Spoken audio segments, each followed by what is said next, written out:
Mire, si usted vive aquí en la capital, seguramente ya lo notó, pero la Ciudad de México vive una intensa ajolotización, esto pues rumbo al Mundial, con intervenciones urbanas que han llenado de color las calles, sobre todo de morado. El transporte público, edificios gubernamentales están luciendo enormes ilustraciones moradas de ajolotes. Es un símbolo elegido para representar la biodiversidad, la resistencia y también la identidad cultural mexicana. Esta estrategia busca posicionar a la ciudad a través y a nivel internacional previo a la justa mundialista, aunque también pues, ha generado polémica por el contraste entre la promoción de la imagen del ajolote y la crisis ambiental, pues por supuesto que enfrenta su hábitat natural, esto en Xochimilco. Aquí le cuento. Se encuentran murales gigantes, bardas, puentes peatonales y vehiculares y hasta en tus billetes de 50 pesos. Los ajolotes invadieron la Ciudad de México. Y aunque no todos los conocen, los ajolotes son los que luego se hacen pescados o que se hacen raras. La jefa de gobierno Clara Brugada quiere reivindicar a este animalito, cuya población ha sufrido disminuciones drásticas. Según la UNAM, hace 28 años se estimaba que había 6,000 ejemplares por kilómetro cuadrado en los canales de Xochimilco, mientras que hasta hace 2 años solo se encontraban 36. Es un animal fascinante, que es un animal prehistórico, es endémico de esta ciudad y que se retoma como un símbolo. Los capitalinos se han encargado de sacarle humor a este proceso de ajolotización. Por favor, Clara Brugada, no me conviertas en ajolote.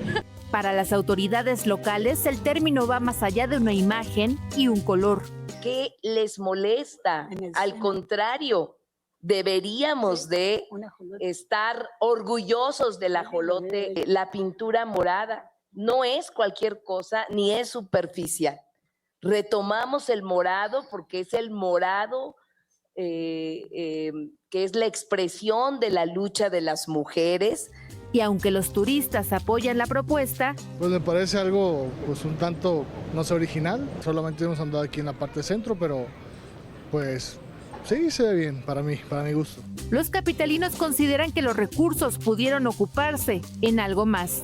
Se me hace muy exagerado, siento que no hacía tanta falta esa remodelación incluso del metro, que la verdad nos causa muchos problemas a nosotros los estudiantes. Con imágenes de Abraham Guerrero, Karina Palacios, Heraldo Media Group. Bueno, oiga, pero a ver, con todo este tema de la ajolotización aquí en la ciudad, pues ahora ha surgido el interés de tener uno de estos anfibios como mascota. Sin embargo, pues ojo, está prohibida su venta, dado que es una especie en peligro de extinción. La venta de ajolotes en la Ciudad de México está prohibida desde 2019 en los mercados públicos. En la actualidad se comercializa 200 y 300. El ajolote está protegido por la norma oficial mexicana NOM-059-Semarnat-2010, la cual clasifica a las especies en peligro de extinción. Está considerada una especie en peligro crítico, por lo cual su captura, comercio y posesión están prohibidos y regulados por las autoridades del país. La posesión y venta de este anfibio solo es legal si el ejemplar proviene de criaderos certificados y cuenta con los permisos de la Semarnat. Son ajolotes.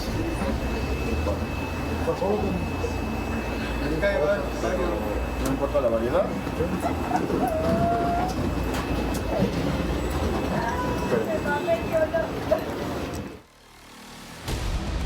El ajolote es víctima de la venta ilegal.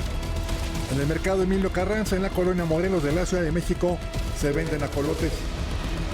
Solamente a golden grandes. Entonces,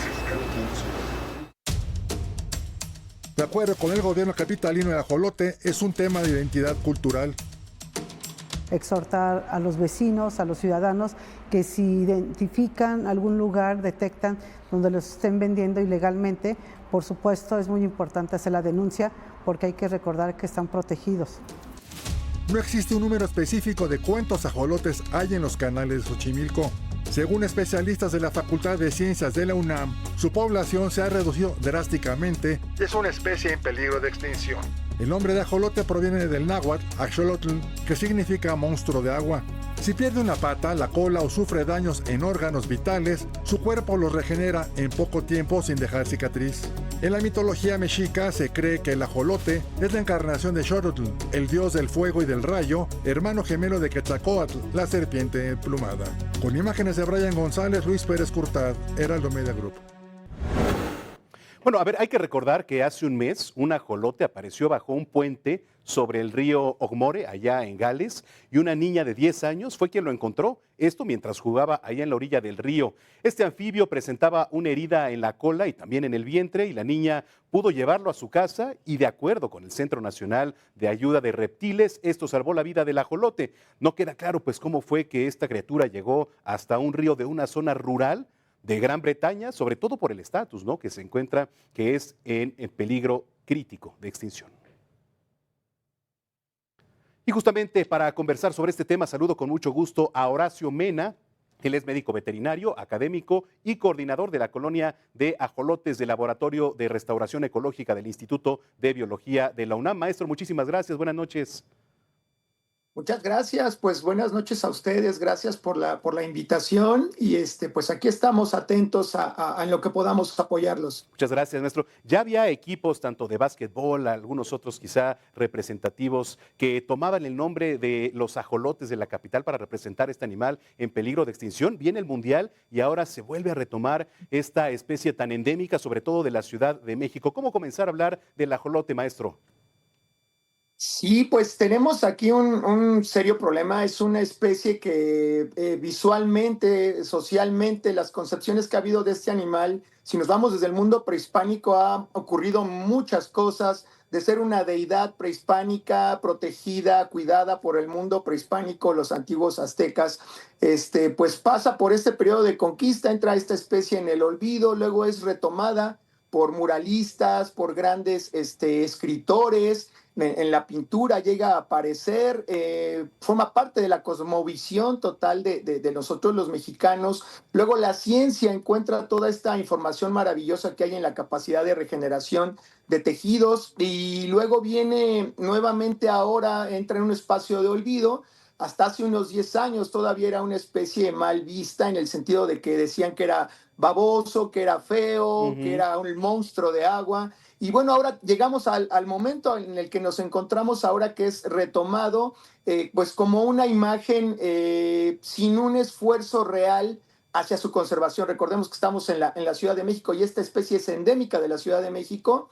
Y pues tristemente estamos viendo que el esfuerzo va más hacia continuar con esta representación de caricatura, de souvenirs, que ya viene con una inercia muy fuerte y se nos está olvidando que es una especie que representa un ecosistema único en el mundo, como lo es Xochimilco. Maestro, ¿por qué el ajolote únicamente se puede reproducir en aguas de aquí, de la Ciudad de México? ¿Es imposible que salga de aquí, de los lares de la capital? Es correcto. Si lo vemos en cuestiones de vida libre, el único país en el mundo que lo tiene, donde la naturaleza lo puso, es en la cuenca del Valle de México, específicamente en la zona de Xochimilco, San Gregorio, Tláhuac. Estos eran el hábitat originario, es decir, en ninguna otra parte del mundo de manera natural el ajolote se encuentra. Sucede que hay un problema y es esta, entre comillas, facilidad de reproducción que la norma que se encarga, que es la que regula la parte de comercio de animales, pues permite que este animal se pueda comercializar. Como lo ponían ahorita en los información que nos presentaron anteriormente, se permite el comercio de estos animales, pero de una manera regulada. Entonces se puede reproducir en cualquier estanque, en cualquier acuario, pero eso no es lo importante. Lo importante es la trascendencia que tiene este animal ligado a nuestros orígenes, ligado a Xochimilco, ligado a esta cultura milenaria de producción de alimentos. Entonces, el comercio sí prácticamente es un problema. Hoy día mucho comercio ilegal, el tráfico de esta especie. Uno puede consultar páginas de Facebook y en automático nos bota una serie de personas que comercializan con esta especie de manera ilegal. Ahora, ¿dónde se podrían tener criaderos para los ajolotes y cómo sería su venta? ¿Es legal tener realmente un ajolote en casa? ¿Hay las posibilidades para decir, oiga, compro una pecera, por ejemplo, y de acuerdo a quizá ponerle una planta, un buen alimento, puede estar realmente un ajolote como mascota, maestro? Sí, si lo vemos desde el punto de vista que el comercio está permitido es porque es una especie fácil de reproducir. De una puesta podemos tener 300 huevos y si los cuidamos, pues 300 ajolotes. El problema es que aquí no se rescata toda la genética importante del animal, va todo revuelto. Ahora bien, por ejemplo, y es una realidad, yo en 2014 hice un manual que ha sido muy visto, está de hecho ahí disponible vía electrónica en la UNAM, que es un manual de manejo para esta especie, para quienes tienen 1 o 2 animales. Esto en su momento se generó porque había una necesidad inherente. Las personas tenían este animalito en casa, pero no sabían cómo tenerlo. Entonces se diseña este tipo de manual para acercarle a las personas la información, no con la intención de fomentar la tenencia de esta especie en casa. Recordemos que el ajolote no es una especie de acuario. Se asocia a los acuarios desde hace 150 años porque en Europa coincidió la llegada del ajolote a Europa con el acuarismo como lo conocemos hoy día. Peces de colores. Ahí se está cortando un poquito la ¿Forma? comunicación. Sí, ya lo escuchamos, maestro. Muy bien. Sí, comentaba yo que llega a Europa este animalito y le toca el boom del crecimiento, el desarrollo del acuarismo como hoy lo conocemos. Pero en Europa pues no había un conocimiento sobre el hábitat, sobre el ecosistema del animal. Entonces por eso es que se asocia a peceras, pero es un animal que si ustedes tienen la oportunidad, bueno, quienes lo hemos podido ver en vida libre, vemos cómo el comportamiento cambia. Su desplazamiento, su movimiento, la mirada del animal tiene un comportamiento que es desconocido para todos porque los hace solo en su hábitat natural, sin estrés de personas. Es un animal que no le gusta a las personas. Hay personas que nos dicen, sí, pero es que yo le ofrezco comida y el animal se acerca. Nosotros los que les comentamos, a ver, cualquier especie animal se ha entrenado a partir del alimento. No es que al animal le sea grato convivir con las personas, tiene hambre. Entonces, es una estrategia de adiestramiento que se ha usado a través de la historia para poder trabajar con los animales. Pero es un animal que conserva características silvestres. Y tenerlo en casa es complicado. Claro. ¿Por qué? Porque necesitamos una temperatura fría. Es un animal que no le gusta la temperatura arriba de 19 grados. Y si nosotros tenemos variaciones, esto hace que el animal pueda enfermar. Finalmente, ¿a qué se deben los cambios de colores a los diferentes tipos de especies de ajolote? Por ejemplo, hemos visto algunos rosas, otros blancos, quizá otros color albino, por ahí quizá amarillesco un poquito, ¿no, maestro?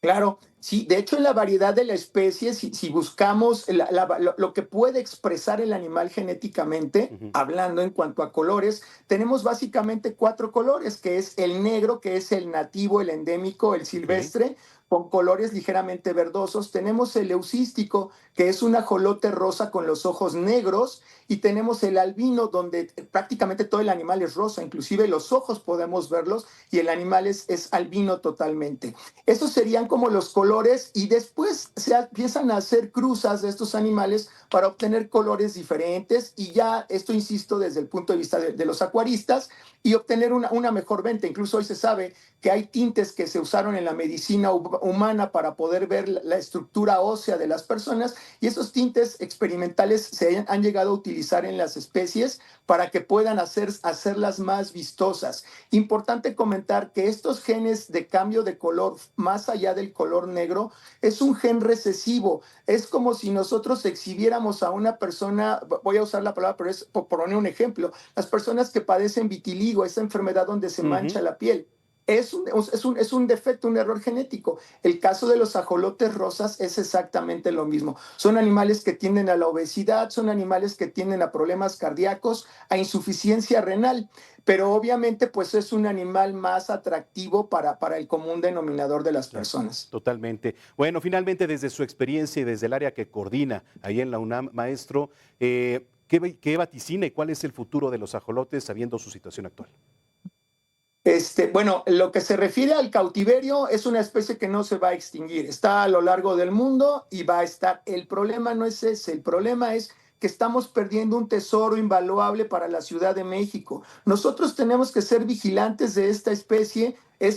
Yo lo asumo así, es nuestra responsabilidad. Hoy actualmente el laboratorio estamos terminando el censo de ajolotes 2025-2026. Aún no hay números, pero les puedo sí comentar o anticipar que no lo encontramos físicamente, pero sí cambiamos de técnicas de muestreo y usamos DNA ambiental.